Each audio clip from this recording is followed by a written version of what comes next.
So he fried me. And so then, and he was so sweet. He would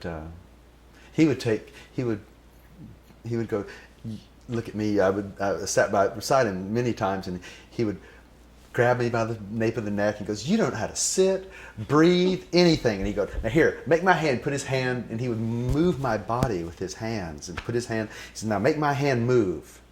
Now, no, with your stand. Now sit up, bring your posture a little bit this way, and he would adjust and give me detailed instruction on how to sit and breathe, using so that I would, and with my hand.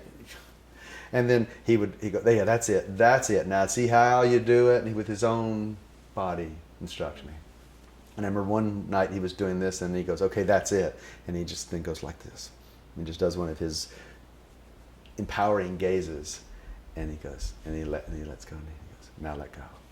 And when I exhaled, I went through the roof in terms of mystic vision, and I was looking out of my eyes way down there in the holes in the fabric of consciousness, and just from his touch. And so then later he goes, "All right, well," he says, "but I've heard so much about you," and behind the boat is going, "Go. And he says, and I said, "Okay, So I said, I thought I'd pick one of my favorites, and I went, "The conditions of experience are summarized in the teaching.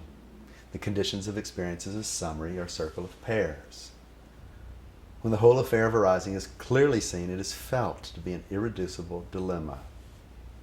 Experience in itself is futile, unrelieved, and contradicted. Therefore, we move to the principle of freedom.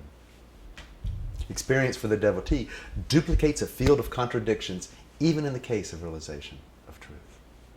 Except that the devotees realize the paradoxical nature of all pairs. When contradiction becomes paradox, the strife of time and space becomes overwhelmingly beautiful, and the devotee begins to contemplate in the humor of our God." I was very proud that I'd said it. He puffs out his shoulders. He goes, just like me. He goes, "Did I write that?" Because I had taken ownership of it, my little bravado ways of saying. He goes, "Did I write that? Obviously, you just stole that from me," was what he was saying. "Oh yeah, you're jacking yourself off with my teaching. I see through this." And he allowed me. He goes, and he's running his hands up and down the chest hairs. And he goes, "Did I write that? I wrote that. I wrote that?" "Yeah, you wrote that." Anyway, and so when that point had been made that I had stole it by my little performance of it, he goes, everybody goes, "Yes, you wrote it." And I went, "Yes, you wrote it." And he goes, "God, I write good shit." And so then Boda goes, keep going. And I went, so I go, "There is only one event, something arising. All arising is the same mysterious fascination. Therefore, the only thing a man or woman can confront is the whole process of arising instant forever. Once the valuation of one moment over against another ceases by this insight, then there's profound sensitivity relative to the condition of all conditions. Understanding is always beholding Bhagavan, the beloved, whose center is the heart, and whose extremities are the mind and the activities of enjoyment. All that is ever known is this one enjoyment, one reality, by reality, which is reality. There is only one moment, one experience, one form. It is beholding, enjoyment, unqualified present bliss. It has no special origination in time or form. Therefore, cessation and change do not qualify it.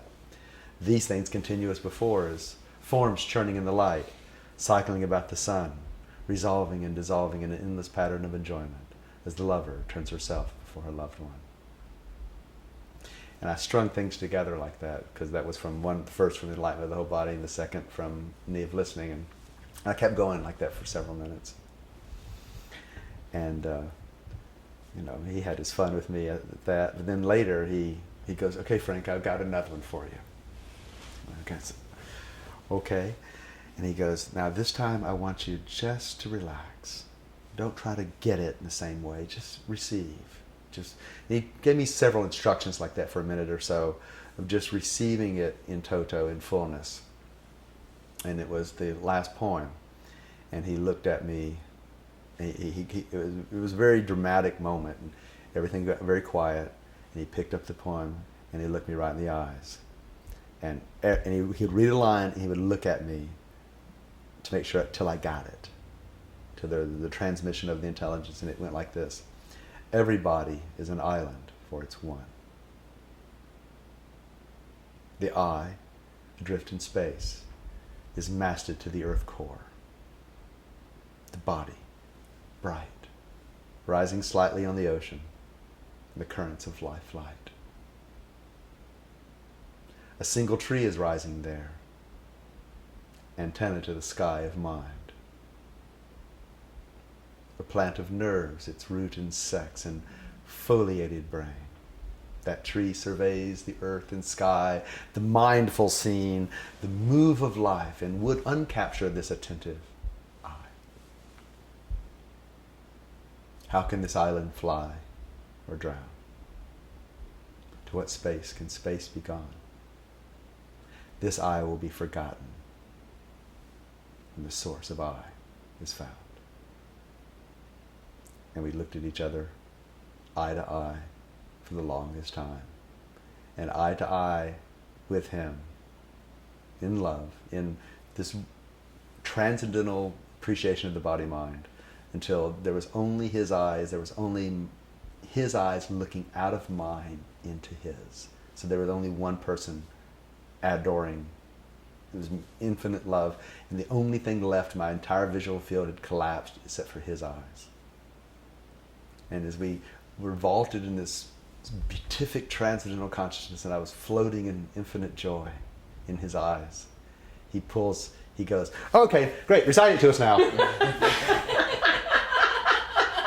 And I watched, I got a front row seat as I went from infinity to huh? What are you talking about? It was a front row seat to go from infinity to me. That was the first night.